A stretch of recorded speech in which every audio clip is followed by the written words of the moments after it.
Hi, the SI meteorologist Paul Dorian here on Monday, June 18th with an update on solar cycle 24. Well, despite the fact that there were a couple of coronal mass ejections late last week that actually caused some northern lights across the northern U.S. over the weekend, this sunspot cycle number 24 is on pace to be one of the weakest or smallest in decades. In fact, there are some reports that this could be the weakest solar cycle in about 100 years. Here's the very latest solar image, and here's that patch of sunspots, a group of sunspots that caused the coronal mass ejections over the weekend. And this is continuing to rotate in this direction. You can see once this group of sunspots, known officially as AR 1504, once that passes perhaps onto the other side of the sun, the dark side of the sun, the rest of the sun looks virtually, if not completely, spotless. And again, this is a little bit unusual in the sense that we're rapidly approaching the expected solar maximum for this particular cycle sometime spring or summer of next year. All in all, despite the fact that, again, there have been a couple of solar flares late last week, this has been an underperforming type of solar cycle, and it continues a trend of smaller and smaller cycles, and we'll take a look at that in the next couple of minutes. But this cycle certainly will have, it looks like, far fewer sunspots than the last one, and that had fewer than the prior one.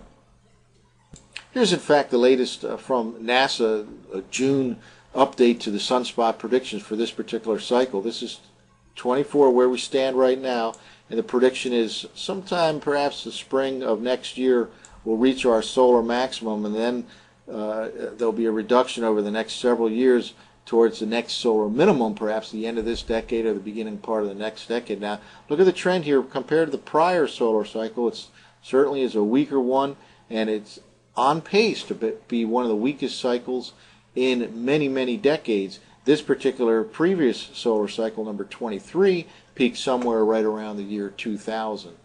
Well, if we take a little bit of a longer view, we can see that, in fact, this particular solar cycle is continuing that trend for smaller and smaller cycles. This is where we stand right now, solar cycle 24. Here's the prior one right here, solar cycle 23, and here's the one before that. That peaked around 1990. So this is continuing that trend. In fact, there are some predictions now that the next solar cycle, somewhere around the next decade here, solar cycle 25, may actually in turn be weaker than this current cycle. So this trend is continuing with smaller and smaller solar cycles here, weaker and weaker cycles.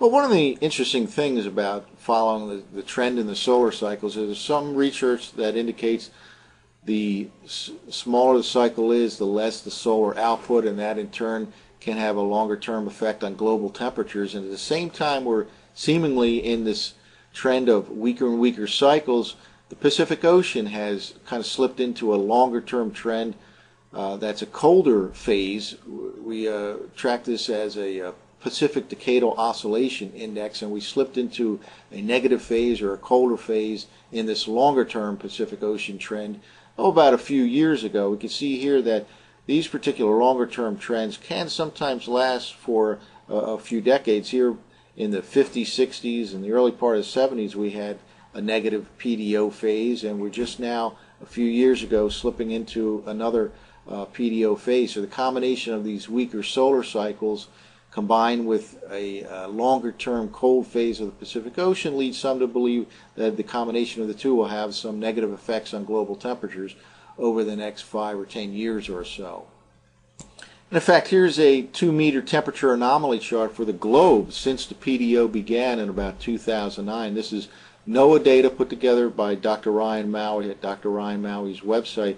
And you can see here, beginning about January 2009, just about the time this latest phase of the negative PDO began, and here's the temperature trend. It's kind of an interesting trend here over the last few years since this PDO began slipping into a colder phase or a negative phase. So the combination of the weaker and weaker solar cycles with the longer term negative phase of the Pacific Ocean is something that we'll monitor over the next several months, as it could have ultimately a longer term negative effect on global temperature over the next 5 or 10 years or so. So that's it for now. Again, we'll continue to monitor this over the next several months. For the SIweather.com, I'm the SI meteorologist, Paul Dorian.